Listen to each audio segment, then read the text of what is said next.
afternoon, ladies and gentlemen. First of all, I would like to give the high respect to madams and sirs. So today I'm having the great honor to present my speech regarding to the Asian topic. But first of all, I would like to rise up about the education in Cambodia. Education in Cambodia, if comparing to the past, it has been a lot of improvement. Even though it has not reached the standard yet, but we can say that most of the students can access to the school and also attend to the university. Moreover, they can fulfill their master degree or whether bachelor degree or whether PhD.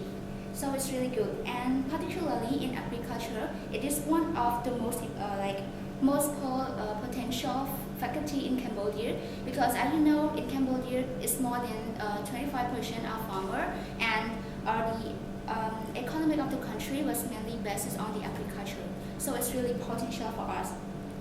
But the youth in Cambodia always overlook on that point, but they likely to interested on the law, economic, or in engineering, something like that. So this is why I believe that the government should be encouraged and very supportive to all the youth to interest in agricultural and to understand the essential of it in order to contribute the development of agriculture and also in the related sectors. So the question has been right up that is it possible for Cambodia to do that all alone? No, absolutely. So bringing to this point, I'm pretty sure that you all have heard about the ASEAN. So the ASEAN basically is the acronym of the Association of Southeast Asian Nations, which is the geopolitical and the economic international organization, which is compassing with the 10 member states and is established on 8 August 1986. And it aims to enhance the peace among the region, political, economic, socio-cultural collaboration of the diverse of those 10 countries as is straightforward for the regional integration in one motion, like one region, one identity, and one community. By saying the muster, it's pretty easy, but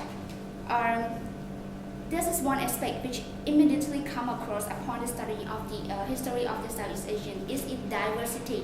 Because all the member states didn't share the same culture. We have the diversity of the cultural, political system, and even the way of they do trade. So it's really hard for them to integrate that. That's why on 20 November 2007, all the ASEAN member leaders agreed to establish the 3 pillars of ASEAN. The first one is the ASEAN political community, the second one is the ASEAN economic community, and the last one is the ASEAN socio-cultural community. But one among those 3 pillars, there is one really important, which is the ASEAN economic community, or we can call it AEC. It is served as the coherent master plan guiding to the ASEAN 2015. So in order to integrate the ASEAN into by creating the single market and the best and the product basis and the higher competitive economic region as the region of equitable economic development, and also the region that is fully integrated with the global economy. In short, the AEC is transform the ASEAN into the region with the flow movement of goods, service, investment, skilled labor, and the free flow of capital. So because of that establishment, the ASEAN member state is likely to have tension and a lot of challenges. As I mentioned, they have diversity, so that the most challenging is the economic between the ASEAN 6 and the ASEAN 3. The ASEAN 3, which is the CLMV, like Cambodia, Laos, Myanmar, and Vietnam. So the challenge also happened to Cambodia ourselves and also the youth of Cambodia, which means that we are facing the big challenge regarding to the human resources and the job markets. So also, our economic gap is still far beyond compared to the other member states, and the political condition as well is not stable. So we need more improvement on that. So I think that, in my opinion, the country itself should have improved education system and strengthen the law, which means dealing with the political issue, and to develop our economic by pushing more trade with the other member states among the region, or whether like US, China, and Japan. Firstly, if you mentioned it about the producing of the good quality resource, as you know that in the developing country, they mostly have a lot of human resources, which means that they can make the people getting fast developing and get into the good living condition, so that the people are acknowledged have the high income, and okay, have the income and have the morality in society, which means that they respect the law. So example, in Singapore, it's just a small island, right? But because of they are rich of the human resources, so they are high developed.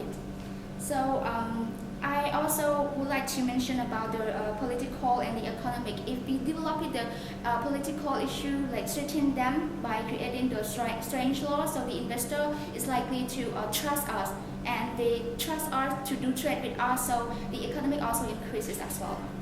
And for Cambodia itself, I think that the youth is better prepared themselves by knowing the general knowledge regarding to the Asians, and they should follow up like the up-to-date of the Asians, of what is happening around the world and what is happening in Asian, and they should always prep themselves for the challenge. Like, self-improvement is really important core, but youth should have the characteristics as knowledgeable, good command in English, and very competitive challenge, and being flexible, responsible, and have the specific skill in their education field, so that they are have the potential and capacity to compete with the other member states in the Asian region. So in my conclusion, I think that because of the Cambodian are still lack of the human resources, and the economic and political is still not stable and is still poor, so that they need more time for them to prepare themselves to be ready for 2015. So I have a strong commitment that I will help my country for the development and